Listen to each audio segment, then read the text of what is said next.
Hey film fans, it is Cinema Loco's YouTube channel, Movie Review Time. My name is Mal Foster. Intros aren't really my thing at the moment, but whatever. This is a movie review for your ears and your face and other bits of your body. Contrasting the first review that we did for Stoker, which turned out to be one of my favourite films of 2013 so far, we've got a review for one of my least favourite films of the year so far.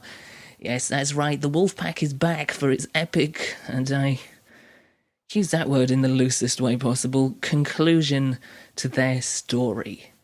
Back in 2009, so-called director Todd Phillips brought to the screen a reasonably funny and decent sleeper comedy hit by the name of The Hangover, a film which did well in box office, did well with word of mouth, and so the natural progression to that was The Hangover 2 in 2011, a film which, wasn't so much a sequel, but a just dirty, downright, offensively insulting, copied, pasted, reboot, remake, regurgitation of the same film, but with characters that actually were becoming very aggravating, irritating, and jokes that just didn't hit the mark and just had a very irritating smugness about it.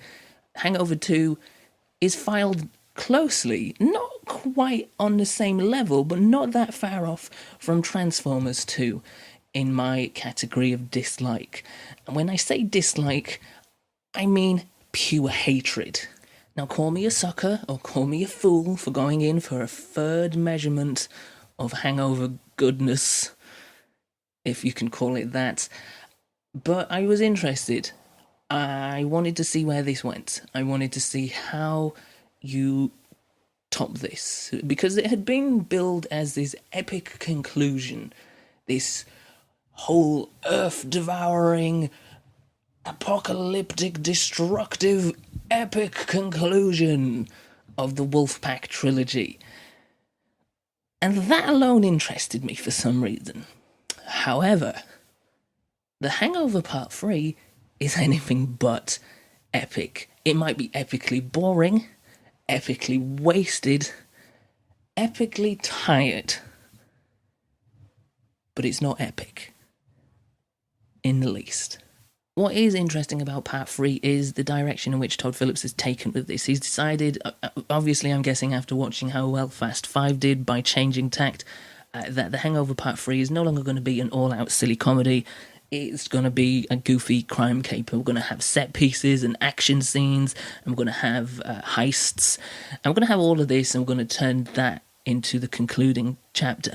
The only problem with that is that it's not actually entertaining in the slightest. I have defended to some degree the Fast and the Furious franchise because it is fun, it's stupid, dumb, moronic fun. It knows it is, it knows what it's doing, but it manages to do the entertainment thing on a really decent level. Like, it is stupid, but it will entertain you.